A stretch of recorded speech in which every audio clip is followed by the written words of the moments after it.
पुरुषार्थाय प्रतिबोधिता भगवता नारायणेन स्वयं व्यासेन ग्रथितां पुराणमुनिना मध्ये महाभारतम् अद्वैतामृतवर्षिणीं भगवतीम् अष्टादशाध्यायिनीम् अम्ब त्वामनुसन्दधामि भगवद्गीते भवद्वेषिणीम् वसुदेवसुतं देवं कंसचाणूरमर्दनं देवकी परमानन्दं कृष्णं वन्दे जगद्गुरुम् मूकं करोति वाचालं पङ्गुं लङ्घयते गिरिं यत्कृपातमहं वन्दे परमानंद माधवम। আপনারা আপনারা ফোনকে সাইলেন্টে করুন, নাই তো আমার কাছে অনেক আওয়াজ আসছে। ফোনটাকে আপনারা মিউট করুন। এই 10-12টা আওয়াজ আসছে আমার কাছে।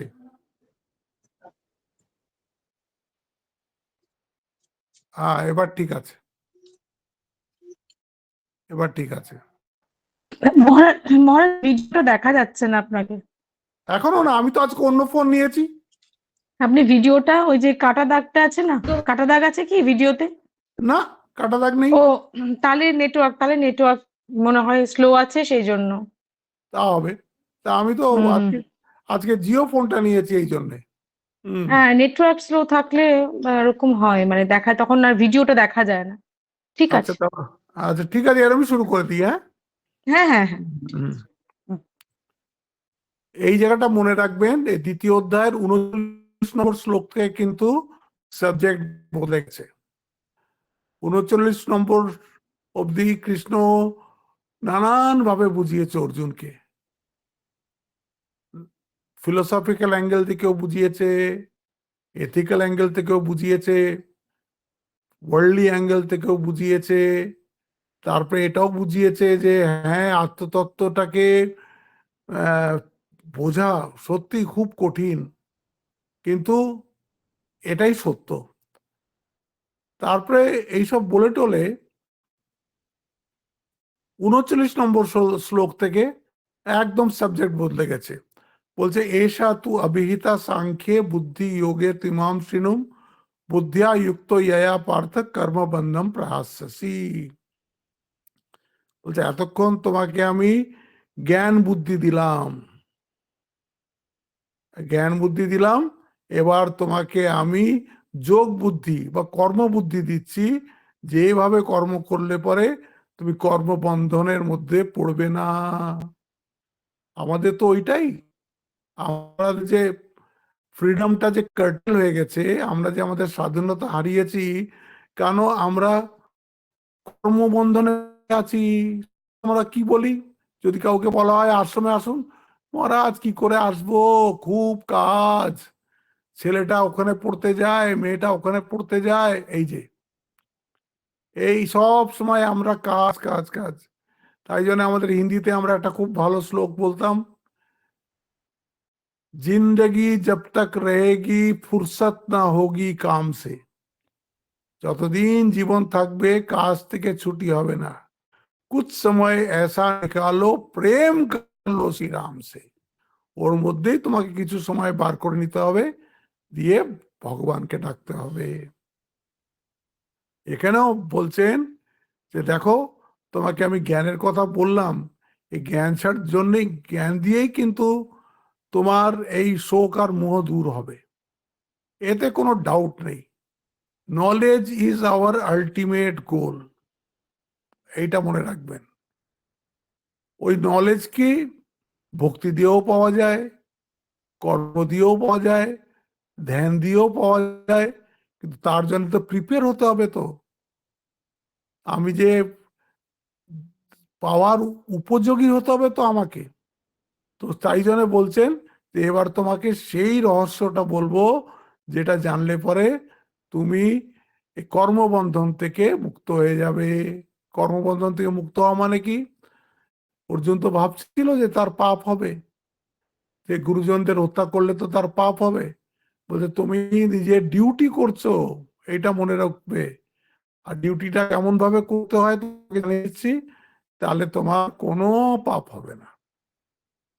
তুমি এই কর্মবন্ধন তোমাকে লাগবেই না। তারপরেই বললেন উনি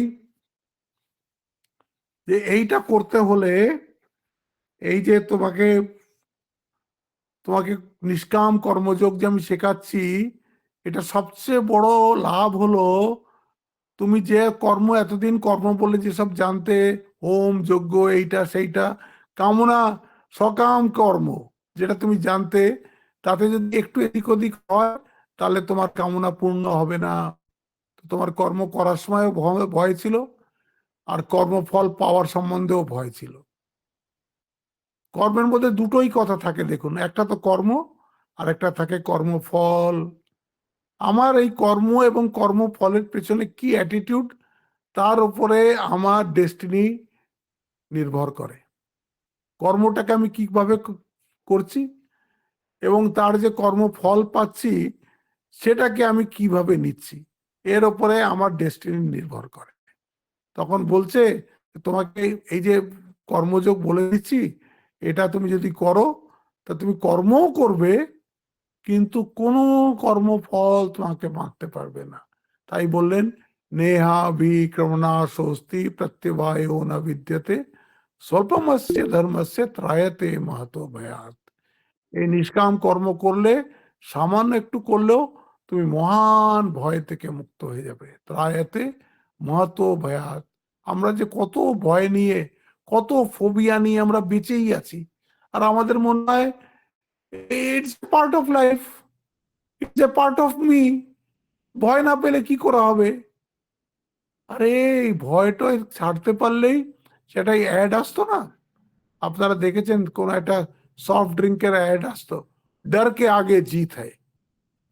খুব আসতো, আজকাল তো দেখি না, টিভিতে খুব দেখাতো ডর কে আগে জিত হয়। সত্যি, ভয়ের আগেই জিত। ভয় পেলে মানুষ নিজের ট্রু নেচার কখনো ম্যানিফেস্ট করতে পারে না। সে সব সময় তো তার ভয়, আরে এখানে যাচ্ছি যদি আমি গুলি খেয়ে যাই, এখানে যাচ্ছি আমাকে যদি সাপে কামড়ায়, এখানে যাচ্ছি আমার সাথে যদি এই বিপদ হয়। তো যে অত সব ভাবে সে কি কাজ করবে? এই যে ক্ষুদিরাম বোস, এই যে বাঘা যতীন, স্বামীজি কি বলছেন ইতিহাস সম্বন্ধে?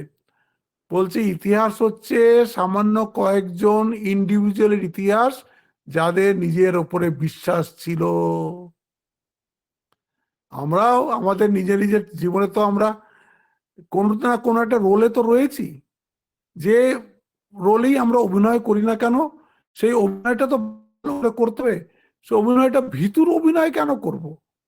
একটা সাহসীর অভিনয় করব, একটা ভালো, এমন একটা স্বামীজি বলছেন না যে এসছিস যখন জগতে একটা দাগ রেখে দিয়ে যা। একটা দাগ রাখার চেষ্টা করুন না কেন?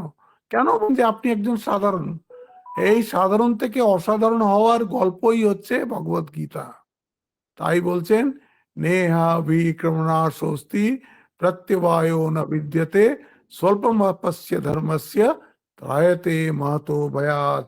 এইটা বলার পরেই বলছেন যে দেখো, এইটা হলো প্রথম কর্মযোগের বৈশিষ্ট্য। এইটা তুমি যতটা করবে ততটাই লাভ। ভক্তি সম্বন্ধেও এরকম বলে, ভক্তি সম্বন্ধেও এটাই বলে যে তুমি যতটা ভক্তি করলে ততটাই লাভ। হ্যাঁ, কর্মে এই নিষ্কাম কর্মটাও সেরকম।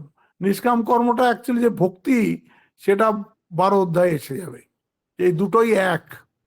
তারপরে উনি বলছেন যে দেখো, নিষ্কাম কর্ম করতে হলে সবচেয়ে প্রথম দরকার হচ্ছে ফোকাসড মাইন্ড। আচ্ছা, ফোকাসড মাইন্ড কখন হবে? যখন তোমার উদ্দেশ্যের প্রতি একটা স্ট্রং ডিজায়ার থাকবে। এই এই উদ্দেশ্য আমাকে পেতে হবে। আপনারা একটা মেয়েকে চেনেন কিনা জানি না, ওর নাম হচ্ছে এই দেখো, এই আমার এত পরিচিত মেয়েটা, এই সময় আমার নামটা ভুলে গেলাম। যা হোক, নামটা মনে পড়বে, এখন আমার মনে পড়ছে না। লখনৌরই মেয়ে, লখনৌতেই আমি তখন ছিলাম। সেই মেয়েটাকে কটা ছিনতাইবাজ ট্রেনের মধ্যে উঠেছে। ও দিল্লিতে, ও ন্যাশনাল লেভেলের ভলিবল প্লেয়ার ছিল। হ্যাঁ, অরুণিমা সিনহা। ঠিক ঠিক, কে বললো? হ্যাঁ, অরুণিমা সিনহা, অরুণিমা সিনহা, ঠিক ঠিক ঠিক উনি ঠিক ঠিক। এসেছেন না, লখনৌতে এসেছেন কয়বার। Thank you. হ্যাঁ, thank you, thank you, thank you. ওই ওই আমার নাম চলে যায় আজকাল মুখ থেকে। সে অরুণিমা কে ট্রেন থেকে, চলতি ট্রেন থেকে ফেলে দিল, যেহেতু সে গলার চেনটা দেয়নি। পাতলা একটা চেন সোনার, একদম পাতলা।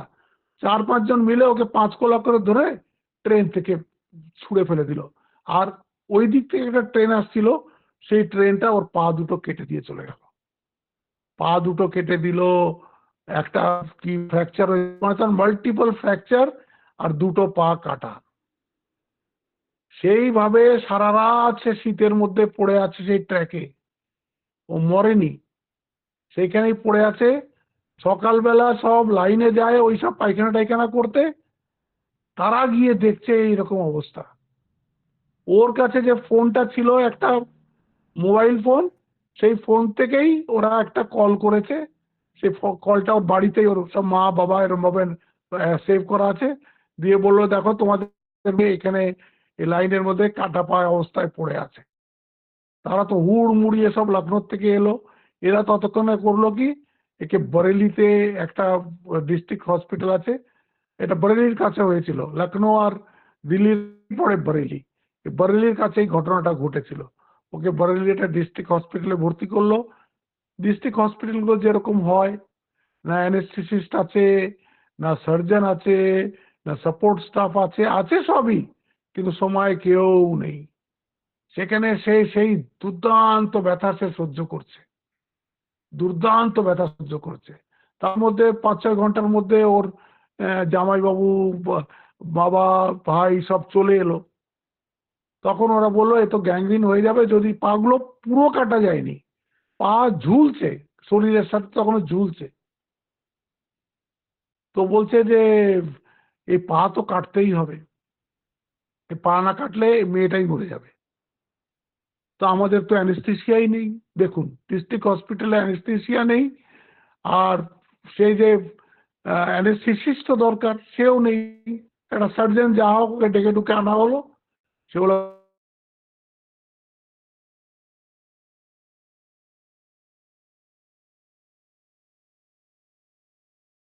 মেয়েটা বল, সে আমাদেরকে বলতো যে মহারাজ, সে যে কি ভয়ঙ্কর যন্ত্রণা, সে আপনাকে আমরা বোঝাতে পারবো না।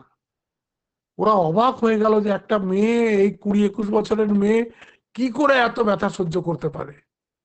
দুটো পা কাটা হয়ে গেল, দুটো পা কাটার পরে ব্যান্ডেজ ট্যান্ডেজ তো করে দিল, ততক্ষণে ওটা ন্যাশনাল নিউজ হয়ে গেছে। ততক্ষণ টিভিতে সব জায়গায়। তখন যে গভর্নমেন্ট ছিল তারা তো দেখলো এ তো খুব মহা বিপদের কথা, এর মেয়েটা যদি কিছু হয় তাহলে আমাদের গভর্নমেন্ট খুব বদনাম হবে। ওকে তাড়াতাড়ি নিয়ে গিয়ে একেবারে এয়ারলিফট করে নিয়ে গিয়ে এইমসে ভর্তি করলো। দিল্লির এইমসে ও 7 থেকে 8 মাস ছিল। 7-8 মাস দিল্লি এইমসে থেকে তারপরে ওর কি বলে, ওখান থেকেই দুটো প্রস্থেটিক পা লাগিয়ে দিল। ওই কি বলে, জয়পুর ফুটবলে একদম কাঠের পা, ওইটা লাগিয়ে দিল।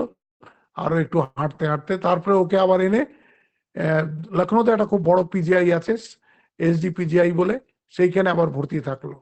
তারপর ওখান থেকেও যখন ও ছুটি পাবে, তো তো ওর সম্বন্ধে তো তখন যেরকম আমরা মানুষরা হই, নানান রকম কটূক্তি, কারণ কত রকমের গুজব, আরে কোনো ছেলের সাথে পালাচ্ছিল, ছেলেটা ওকে ফেলে দিয়েছে, এসব নানান রকমের কথা। আর মেয়েটা শুধু কাঁদে, মেয়েটা শুধুই কাঁদে। তারপরে মনে মনে ঠিক করলো, না, কেঁদে কিছু হবে না, সংসার যারা কাঁদে তাদের কথা শোনে না, তোমাকে কিছু করে দেখাতে হবে। তো কি করে দেখাবে সে? সে বলল কি, সে মনে মনে ঠিক করলো কি, যে এভারেস্টে চড়বে সে। ভাবুন, যার পা নেই সে এভারেস্টে চড়বে। সরি, ওর একটা পা কাটা গেছিল, হ্যাঁ হ্যাঁ আমার এখন মনে পড়েছে, দুটো পা নয়, একটা পা কাটা গেছিল, আরেকটা পা ফ্র্যাকচার হয়েছিল। তারপরে বলে এভারেস্টে চড়বে। তো লোকে পাগল বলছে, এটা পাগল নাকি তুই, এরকম করে কেউ যার পা নেই সে আবার এভারেস্টে চড়তে পারে কিনা? না, আমি এভারেস্টে চড়বো। এভারেস্টে চড়তে হলে কি করতে হবে? যে একজন এভারেস্টে চড়েছে তার সঙ্গে দেখা করতে হবে। তো একজন টাটাতে একজন মহিলা আছে, সে হচ্ছে প্রথম মহিলা যিনি এভারেস্টে চড়েছেন, তার নাম হচ্ছে বচ্চেন্দ্রী পাল। সে এখন ওই টাটাতে এইসব একটা ডিপার্টমেন্ট কিছু দেখেন, এই যারা পর্বতারোহণ করে তাদের উনি ডাইরেক্টর। বচ্চেন্দ্রী পাল কাছে গেলে ও মেয়েটা গেল, বলে প্রথমবার আমি ট্রেনের ডিসেবলড পেশেন্টদের জন্য একটা লাস্ট একটা বগি থাকে ছোট্ট, যাতে ডিসেবলড মানুষরা যেতে পারে, বলে আমি ওই প্রথম জীবনে ডিসেবলড হয়ে ওই কামরায় বসে, আর আমি গেলাম একেবারে টাটায় গিয়ে সকালবেলায় বলে বচ্চেন্দ্রী পালের বাড়ি পৌঁছে গেছি।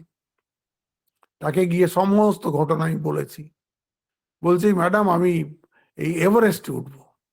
বলে হতেই পারে না, তুমি জানোই না এভারেস্ট কি জিনিস।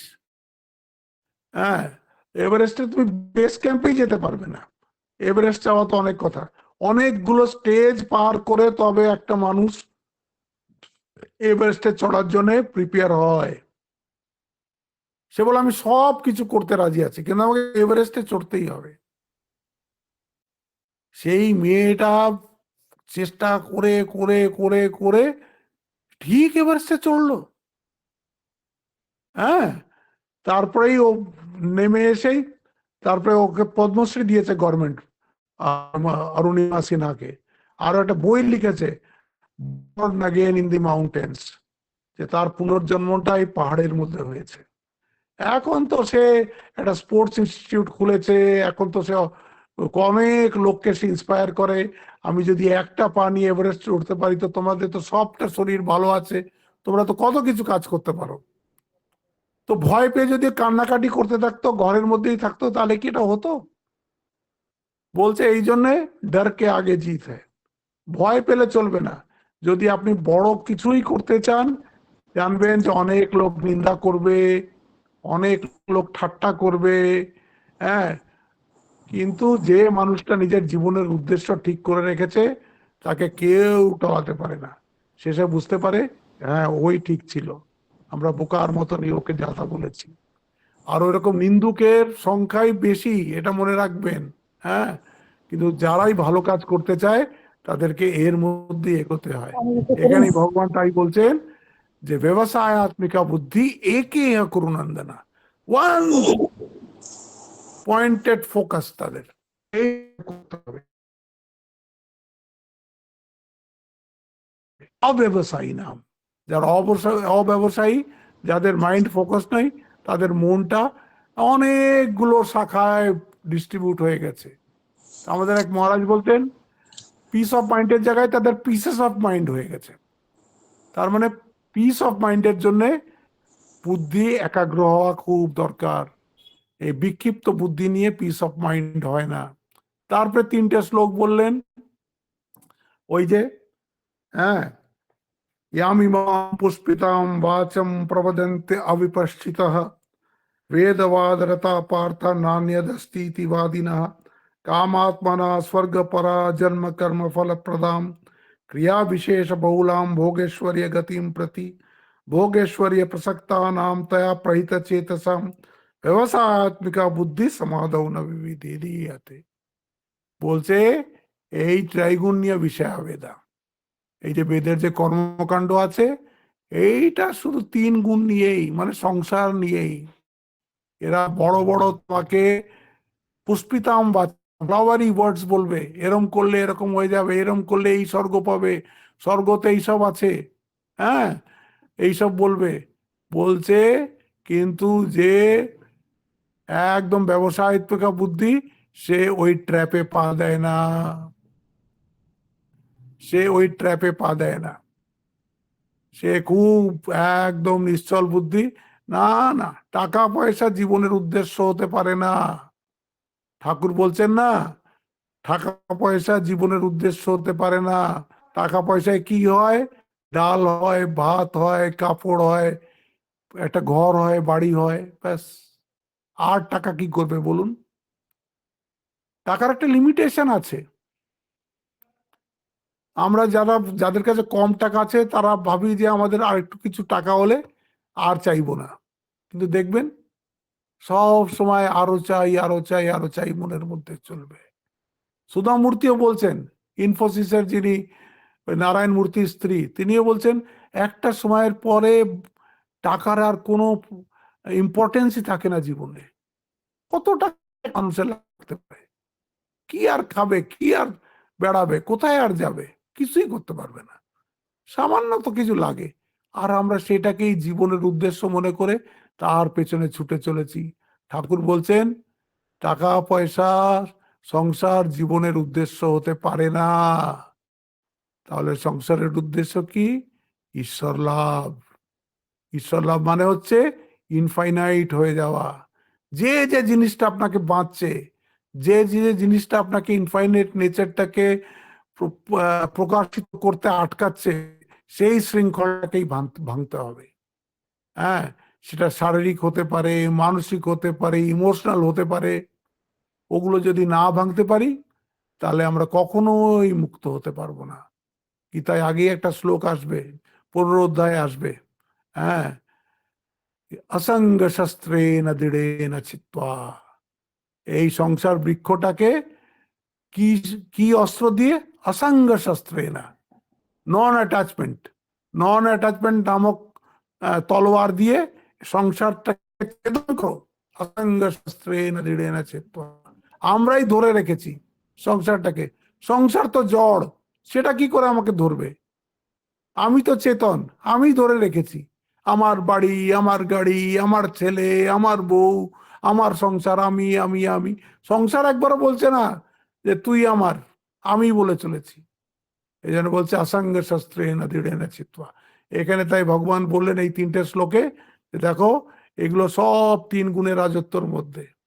হ্যাঁ, আর যারা এর মধ্যে পড়ে যায় সে কোনোদিন সমাধৌ না বিলিয়াতে, সে কখনোই লক্ষ্যে পৌঁছতে পারে না। এইটা বলার পরে উনি বললেন তাহলে কি করব? বললেন ত্রৈগুণ্য বিষয়া বেদা নিস্ত্রৈগুণ্য ভবার্জুন নির্দ্বন্দ্ব নিত্য সত্যস্ত নির্যোগক্ষেম আত্মবান। তুমি 3 গুণের পারে যাও অর্জুন, 3 গুণের পারে যাও। এই বেদ তোমাকে সবসময় 3 গুণের মধ্যে প্রলোভিত করে রাখবে, সংসারের মধ্যে প্রলোভিত করে রাখবে। তুমি এর উপরে উঠে যাও। কি করে উঠবো? নির্দ্বন্দ্ব, গো অ্যাবাভ পেয়ার অফ অপোজিটস। সুখ দুঃখ মান অপমান লাভ ক্ষতি তার উপরে যাও। কি করে যাব? মনটাকে তোলো, মনটাকে ওর মধ্যে আটকে রেখো না, মনটাকে তোলো, একটা হাই কোয়ালিটি অফ লাইফ বাঁচার চেষ্টা করো। নিত্য সত্যস্থ, সত্য গুণের আশ্রয় নাও। সত্য গুণটা যদিও একটা চেন, কিন্তু খুব সূক্ষ্ম চেন, সোনার চেন, এটা লোহার চেন নয়। কোনো ভালো একটা ক্রিয়েটিভ হ্যাবিটস নাও। হ্যাঁ, তুমি শত গুণের মধ্যে থাকতে পারো। নির্যোগক্ষেম আত্মবান। সবসময় খাই খাই করে কি হবে কি হবে করে দৌড়ো না, আত্মবান হও, সমাধিস্থ হওয়ার চেষ্টা করো। এইটুকু তখন বললো, তখন অর্জুনের মনে হতে পড়লো তাহলে আমার ছোট ছোট যে সব আশা আকাঙ্ক্ষা মনের মধ্যে আছে সেগুলোর কি হবে? আপনি তো আমাকে বলছিলেন নিশ্চয় গুণ নিয়ে ভবা অর্জুনা।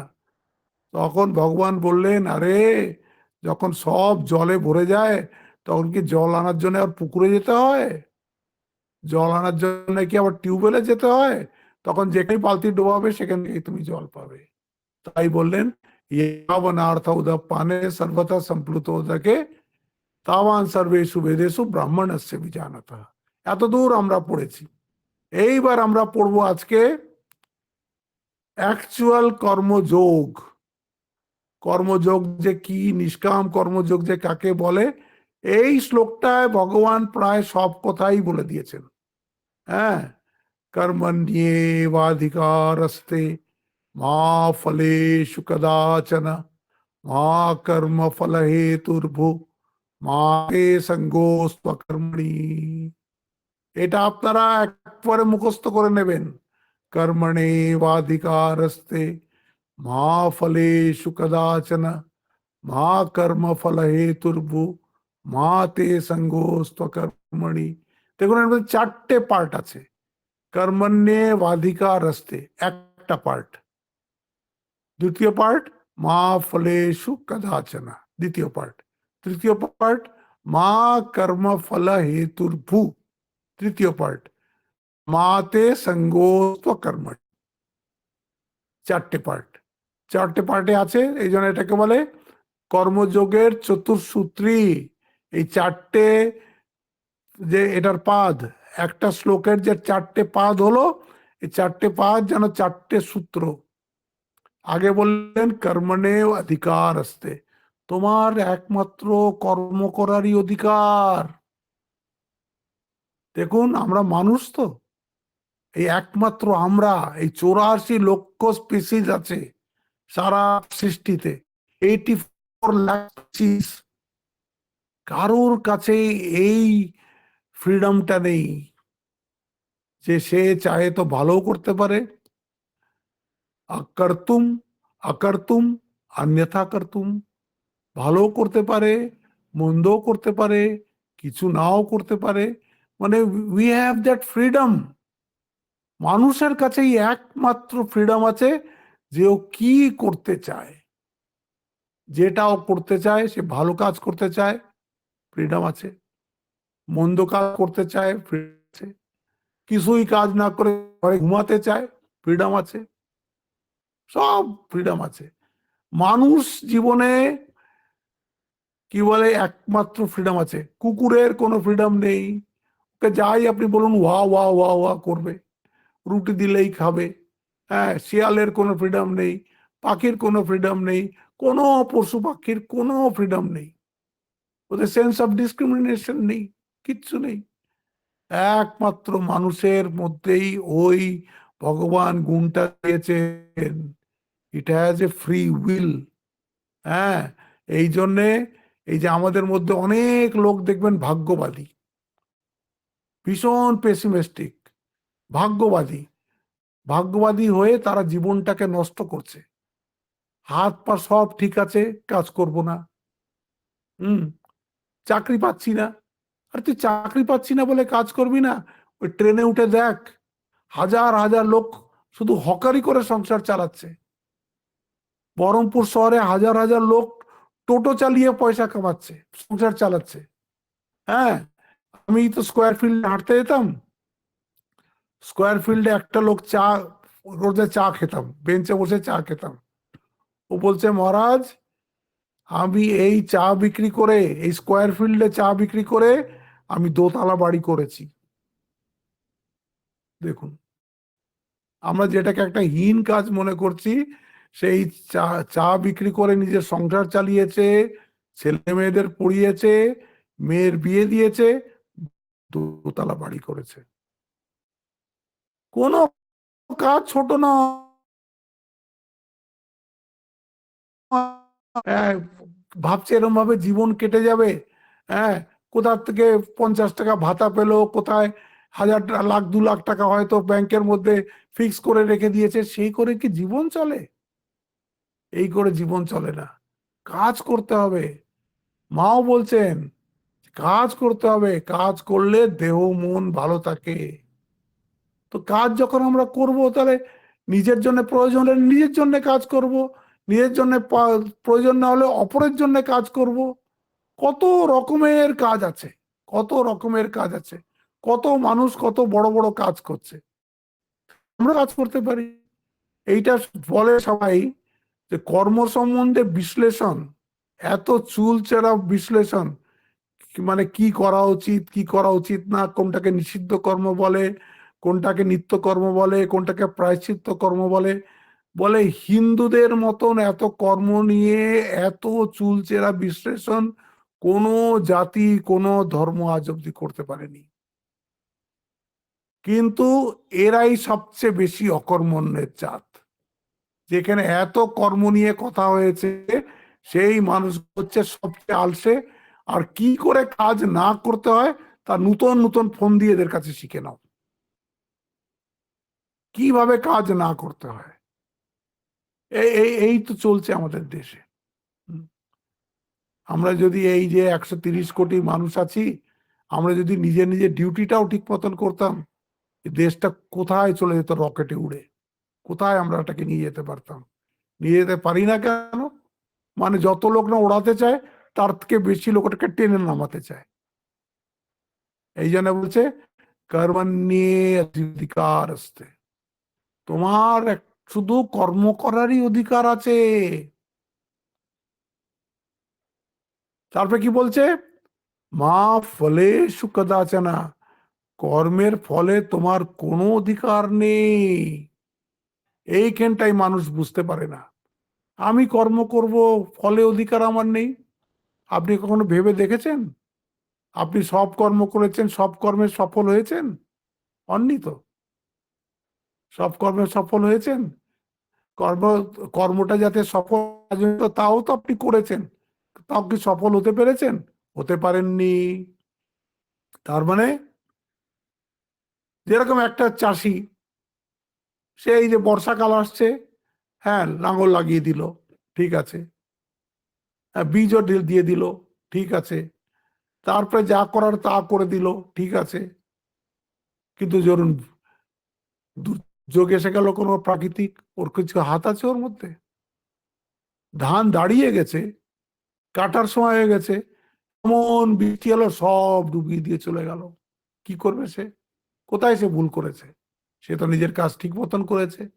যখন সার দেওয়ার তখন সার দিয়েছে, যখন ঘাস কাটার ওর মধ্যে থেকে ঘাস কেটেছে, সব কিছু করেছে, কিন্তু ফসল তো তুলতে পারলো না। এই জন্য বলছে যে দেখো, কাজ তুমি করো, এবং কাজের সফলতার মধ্যে তোমার কন্ট্রিবিউশনটাকে কেউ ডিনাই করছে না, যে তুমি কাজ করনি কি তুমি পড়াশুনো করনি, কিন্তু আরো অনেক ফ্যাক্টর থাকে কাজটা সফল হওয়ার পেছনে। এইটা সব সময় মনে রাখবে। হ্যাঁ, আসবে 18 চ্যাপ্টার একটা শ্লোকই আসবে, अधिष्ठानम तथा कर्ता करणम च पृथक विदम विविधाश्च पृथक चेष्टा दैवम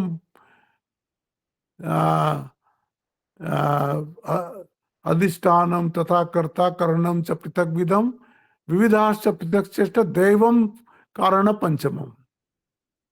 দৈব বলে একটা জিনিস আছে, যেটার উপরে আমার তোমার হাত নাই। এই জন্য তোমার হাত কিসে? যেরকম একটা ছাত্র, সে কি করতে পারে? পরীক্ষাটা ফেসে গেল, কি আমার খাতাটা এই হয়ে গেল, সব ছেড়ে তুমি ভালো করে পড়াশোনা করো। তুমি দেখো তোমার পড়াশোনা ভালোভাবে হয়েছে কিনা, যেটা তোমার হাতে আছে ওইটুকুই করো। এই জন্য কর্মযোগের প্রথম কথা হচ্ছে ফোকাসড মাইন্ড। তারপরে কর্মকে তোমাকে ভালো করে যত ভালো করতে পারো সেই করার চেষ্টা করো, যত ভালো করে তুমি করতে পারো। আর তারপরে ফলের আশা রেখো না। অনেকে মনে করতে পারে আমি ফলের আশা রাখলেও কি না রাখলেও কি, বছর বছর যে ইনক্রিমেন্ট পাই তা তো আমি পাবোই। হ্যাঁ, যারা সরকারি চাকরি টাকরি করে, তারপরে যা পেনশন টেনশন আমার পাওয়ার কথা তা তো আমি পাবোই। আমি ভালো করে কেন পড়াবো? ভালো করে যদি পড়াতেই হয়, তাহলে টিউশন পড়াই, টিউশনে পয়সা কামাই, ওখানে এনার্জিটাকে কেন লস করব? বলছে দেখো, যে ভালো করে পড়ায় সেও মাইনে পাবে, যে একদম পড়ায় না কি অল্প পড়ায় সেও মাইনে পাবে। কিন্তু যে ভালো করে ছাত্রগুলোর উন্নতির জন্য পড়াচ্ছে, সে নিজে তো একটা উঁচু মানুষ হয়ে যাচ্ছে, তার তো নিজের চরিত্রের মধ্যে একটা উৎকর্ষতা এসে যাচ্ছে। সেটা কখনো ভেবেছো? আপনি যখন একটা ভালো কাজ করবেন, তখন অটোমেটিক আপনার চরিত্রের মধ্যে সেটা ছাপ ফেলবে। আপনি একটা খারাপ কাজ করবেন, তারা সেটাও চরিত্রের মধ্যে একটা ছাপ ফেলবে। এই যে মানুষটা যে পড়ালো না, ফাঁকি দিল, কিছুই করলো না, শুধু মাইনেটা তুলে নিয়ে গেল, তারপরে সেই টাকাকে ইনভেস্ট করছে এদিক সেদিকে, একে জিজ্ঞেস করছে, আরে এটার শেয়ারের দাম কোনটা বেশি রে, কোনটা কম রে, কোথায় ইনভেস্ট করব, ওই কর, কিছু কয়েকটা টাকা নাই তুমি বেশি পাবে, তাতে কি হলো? মানুষ তুমি সাধারণই থেকে গেলে, যেমন সাধারণ ছিলে সেরকম সাধারণ থেকে গেলে। অথচ যে মানুষটা এই ছাত্রদেরকে ভালো করে পড়িয়েছে, তাকে এই ছাত্ররা একদম শেষ অবধি মনে রাখে, যে আমি এমন একজন টিচার কে, এমন একজন দিদিমণিকে পেয়েছিলাম, তার কাছে বুঝেছিলাম যে শিক্ষা কাকে বলে। হ্যাঁ, তাতেই আমি মানুষ হয়েছি। তো আপনি যে ভালো করে কাজ করবেন, সেটা অনেককে এফেক্ট করে। সেটা অফিসেই করুন, কি হাসপাতালেই করুন, কি স্কুলেই করুন, যেখানেই করুন, সেটা এফেক্ট করে।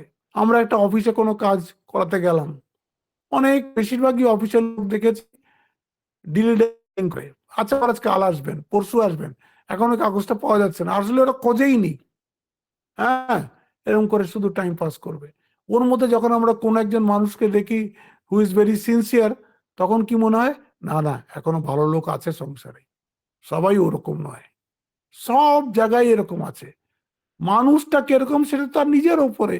এই জন্যই বলছেন, তোমার পেপারে ছবি নাও বেরোতে পারে, তোমাকে বেস্ট ওয়ার্কারের প্রাইজ নাও দিতে পারে, হ্যাঁ, কেউ তোমাকে ভালো নাও বলতে পারে, কিন্তু তুমি তোমার কাজটা ভালো করে করো।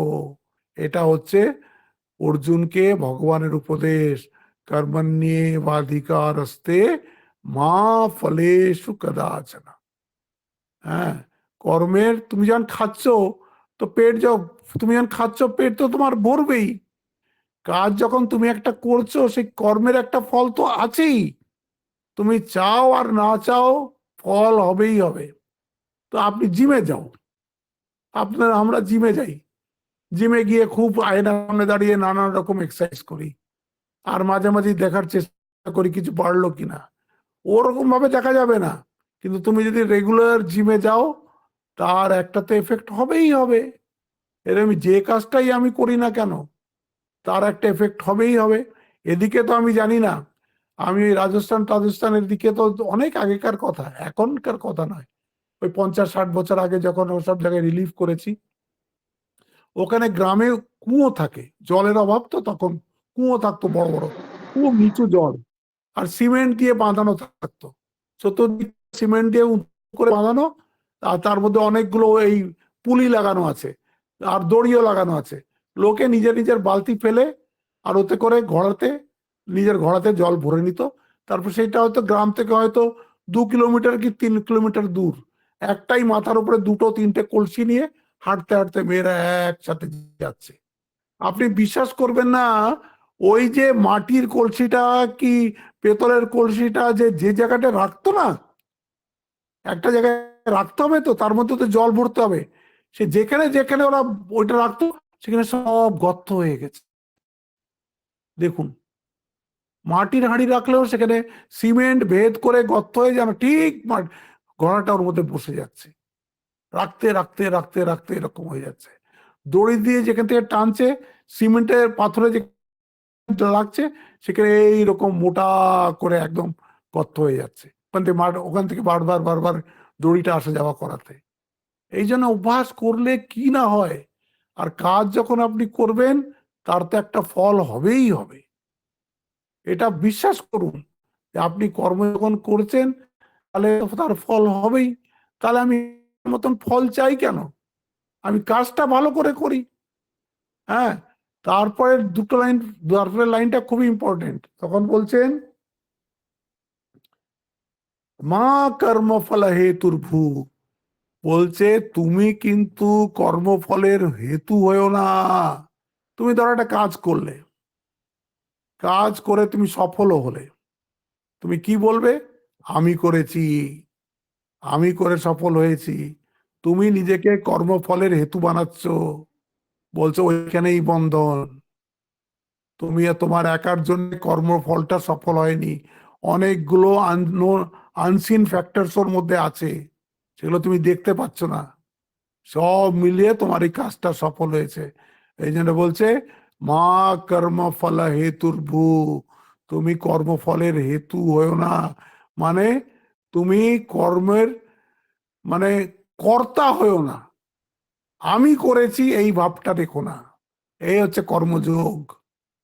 কর্ম একদম ফোকাসড হয়ে ভালোভাবে করতে হবে, পরের দিকে ইচ্ছা না রেখে করতে হবে। কেন? ফল তো নিজে নিজে হবে। আর সবসময় যা কর্ম করি তারই যে ফল পাওয়া যায় তা তো ঠিক নেই। কর্মটাই ভালো করে করি। আর তুমি এই কর্মটা যে সফল হলো, সেই সফল হলো বা বিফল হলো যাই হলো কেন, তুমি নিজেকে তার হেতু মনে করবে না। এইটার জন্য এই হলো না, এর জন্য, এর কাজে এসব মাঝে এই কাজটা গোলমাল করে দিল, এসব করতে যেও না। মা কর্মফলে, কর্মফলের হেতুও না। তারপর হচ্ছে মাতে সঙ্গোস্ত কর্মণি, বলছে তা আমি যদি কর্ম করি, কর্মফলের ইচ্ছাও যদি আমি না রাখি, কর্ম সফল হলেও আমি যদি আমি না বলি, তাহলে কর্ম করব কেন? তাহলে কর্ম করব কেন? না করি তো ভালো আছি, কর্ম করলে তো 100টা ঝামেলা। তখন ভগবান বলছেন, আরে তাই বলে অসঙ্গ হয়ে কর্ম ছেড়ে দিতে পারো না তুমি। অকর্মর সঙ্গে তুমি সঙ্গ করো না। যে কর্ম করব, কর্মফলের অধিকারও আমার নেই, আমার কর্তৃত্ব বুদ্ধিও নেই, তো আমি তাহলে কর্ম করব কেন? ভগবান আদেশ দিচ্ছেন মা তে সঙ্গোস্ত কর্মণি। কিন্তু তাই জন্যে তুমি কর্ম করা ছাড়বে না। হ্যাঁ, কর্ম তোমাকে যতদিন বেঁচে আছো, যতদিন তোমার হাত পা সক্ষম আছে, যতদিন তোমার বুদ্ধি আছে, তোমার দ্বারা যে রকম কর্ম হয় আসবে আগে, সেই বহুজন হিতায় বহুজন সুখায়, এসব আসবে কথা। কর্ম করে যাও, কর্ম করে যাও, কর্ম করার থেকে বিরত কখনো থেকো না। নিষ্কাম ভাবে মন লাগিয়ে যত ভালোভাবে করতে পারো সে কর্মটাকে করো। সফল হলে তার ক্রেডিটটা নিজে নিও না। আর যখন ক্রেডিট নেবে না, ফলের আশাও করবে না, তাই বলে চুপচাপ কর্ম ছেড়ে বসেও যাবে না, কর্ম করে যেতে হবে। তো এইটা 4টে সূত্র একটা শ্লোকের মধ্যেই আছে। এই শ্লোকটা আপনাদের যারা গীতা পড়েন তাদের তো মুখস্থ হওয়াই উচিত। হ্যাঁ, আর এখানে একটা অনলাইনে আমি ভাবে কাউকে পড়াতে পারছি না, আপনারা নিজে নিজেরাই গীতার শ্লোক পড়ুন। হ্যাঁ, গীতার শ্লোক যদি না পড়েন গীতার বিউটি বুঝতে পারবেন না। কর্মণি এব অধিকার আসতে, কর্মণ্যেব অধিকার আসতে মানে হচ্ছে কর্মণি এব অধিকার আসতে, কর্মতেই তোমার একমাত্র মানে অধিকার। মা ফলেষু কদাচন, ফলে তোমার অধিকার কখনোই নেই। কদাচন মানে কখনোই নেই। মা ফলেষু কদাচন, মা কর্ম ফল হেতু, মা মানে হচ্ছে নেভার, কর্মফলের হেতু তুমি কখনোই হতে পারো না। আমি করেছি এইটা তুমি বলতে পারো না। মাতে সঙ্গোস্ত কর্মণি, আবার তুমি অকর্মের সাথেও তুমি সঙ্গ করতে পারো না যে আমি কর্মই করব না। তবে এতই যখন কর্মযোগে মুশকিল, আমি আমার কোনো কাজ করে তার অধিকারও নিতে পারবো না, কাজ করে তার কর্তৃত্বও নিতে পারবো না, করবো না, না তা হবে না। কর্ম তোমাকে করে যেতে হবে। অর্জুনকে বলছে এইভাবে যুদ্ধ করো। তুমি একটা বীর, তুমি যোদ্ধা, যুদ্ধক্ষেত্রে এসছো, তোমার কাজ এখানে হচ্ছে যুদ্ধ। হ্যাঁ, তোমার অধিকার হচ্ছে শুধু কাজ করাতে। কর্মণ্যেবাধিকার আসতে মা, জয় হয় কি পরাজয় হয় সেটা পরের কথা। হ্যাঁ, মা কর্মফল হেতুর্ভু, তুমি এইটা মনে করো না তুমি একা যুদ্ধ করছো, তোমার যুদ্ধের জন্যই পাণ্ডবরা জিতবে কি তোমার জন্যই তারা হারবে সেসব না। কর্তৃত্ব তোমাকে নিতে হবে না। মা কর্মফল হেতুর্ভু, আবার যুদ্ধ ছেড়ে গান্ডীব ছেড়ে চুপচাপ বসাও চলবে না। যুদ্ধ তোমাকে করতেই হবে। যুদ্ধ মানে আমাদের এখানে যুদ্ধ হচ্ছে, আমরা যা জীবন যুদ্ধে আছি, যে যে রোল পেয়েছি। অর্জুন ওখানে যুদ্ধ করার রোল পেয়েছে, আমরা অন্য অন্য রোল পেয়েছি আমাদের আমাদের যুদ্ধে। সেইটা আমাকে ঠিক ঠিক করতে হবে। যে মা হয়ে, মা সে যে সংসারে আছে তাকে মায়ের রোল করতে হবে, যে বোন সে যে আছে তাকে বোনের রোল করতে হবে। যে মেয়ে সেজে আছে তাকে মেয়ের রোল করতে হবে, নিজের নিজের রোলকে একদম পারফেক্টলি করতে হবে। আমরা দুনিয়ার রঙ্গমঞ্চে সব অভিনেতা, প্রত্যেকে আমরা অভিনেতা, এবং এই যে আমরা যাদের আমার আমার বলছি, এই অভিনয়ে তারা সব আমার এই এই সেজে এসছে, এগুলো মনে রাখতে হবে। এর সঙ্গে আপনার জন্ম জন্মের সম্বন্ধ নেই, এই জন্মে কিছু দিনের সম্বন্ধ। হ্যাঁ, আপনি যখন জন্ম নিয়েছিলেন তা আপনি জানতেন আপনার বউ কে হবে? বউটা কি জানতো আমার স্বামী কে হবে? এই মাঝে জড়ো হয়েছে। ছেলে কে হবে মেয়ে কে হবে জানতেন? সব পরে এসছে। এই একটা জার্নিতে এই সব সহযাত্রীরা এসে জুটেছে, আবার সব চলে যাবে। কিন্তু অভিনয়টা সবাইকে ঠিক ঠিক ঠিক ঠিক করতে হবে। সেটাই হচ্ছে এই কর্মযোগের মেন মেসেজ। কর্মণ্যেবাধিকারস্তে মা ফলেষু কদাচন মা কর্ম ফল হেতুর্ভু মা তে সঙ্গোস্ত কর্মণি। আজকে এই অবধি থাক। আবার আমরা এর পরের শ্লোক, যোগস্থ কুরু কর্মাণি সঙ্গম ত্যক্ত্বা ধনঞ্জয়, এখানে কর্মযোগের একটা দেবেন, পরিভাষা দেবেন, কর্মযোগ কাকে বলে। হ্যাঁ, সমত্তম যোগ উচ্চতে বলবে, সেইটা আমরা পরের সোমবার করব। আজ এখানেই শেষ করছি। ওম শান্তি শান্তি শান্তি। হরি ওম তৎসৎ। শ্রীরাম কৃষ্ণার্পণমস্তু।